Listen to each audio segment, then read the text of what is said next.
Hi, I'm Kelly Whalen. Happy Wednesday. I'm sitting on a balcony in La Mesa, California. Thank you for joining me. So I have a story to share, a life lesson that maybe can benefit you at some point.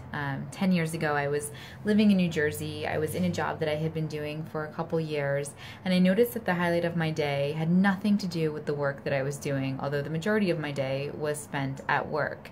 So what I loved to do was take pictures of my dog and email them to my friends and family with little captions under the pictures and just kind of document the life and times of Noodle the dog. And so I asked myself, how can I marry these two things? How can I do what I love all day long and get paid for it? And so I decided to become a dog photographer.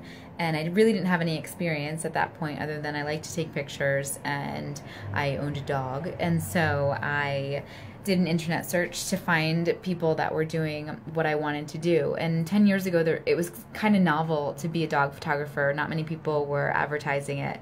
And so I was so excited to find someone in New York City because I only lived about a half hour outside the city. So I emailed him asking to be his intern so that I could learn what he does. And I still have the email and I still have his response, and it kind of makes me cringe a little when I read it because I didn't know what I didn't know. I was so excited and so naive, and so my email is paragraph after paragraph about how great being his intern will be for me. Like, it literally was an email all about me.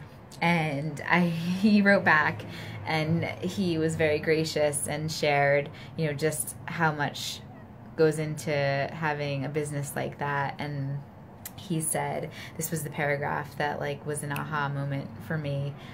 He said, for what it's worth, when you're asking someone for something, it's best to highlight what your contribution to them will be rather than how much you want what you're asking for.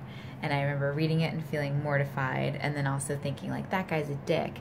But really, I didn't know until, now here we are 10 years later. So that had started me on this journey to get me to here where I am now, working for myself. And it's a hustle, it's still a hustle. I have a vision of where I'm going, but every day it's very deliberate, with how I spend my time. And so that story, I was reminded of that story because now that we have social media, we get to share everything that we're doing all the time, and it's awesome.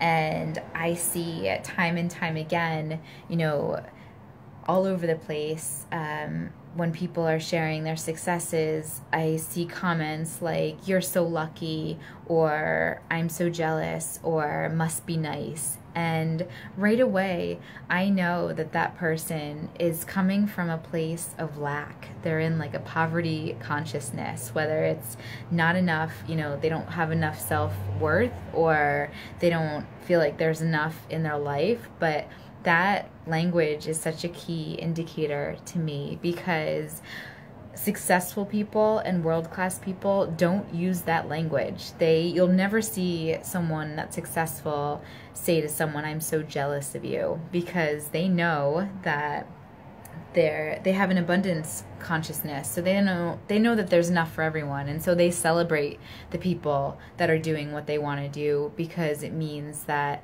it's possible for them too.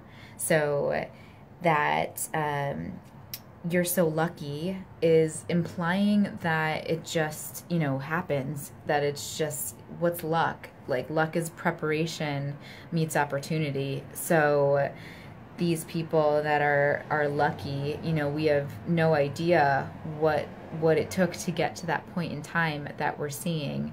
And then the must be nice just irks me, because that again is abandoning, personal responsibility. We are all 100% responsible for our choices. So the people that are living a world-class life, it's the choices that they made that got them to that place. So if you want to be one of those people, success leaves clues. So one thing is to lose that language if you're guilty of it, and then the second thing is to follow the people that are doing what you want to do and just watch their watch everything that they do. Watch their mindset, watch their language, watch their actions, because it's all very intentional.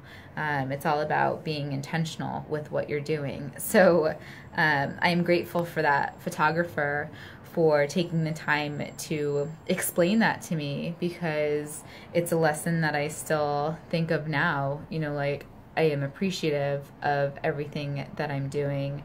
And another trait of the world-class people is that they will always come from a place of service, of what can I do for you? It's never what can I have from you. So that's your Wednesday wisdom number 18. I hope you have a great night, and I will talk to you soon. Bye.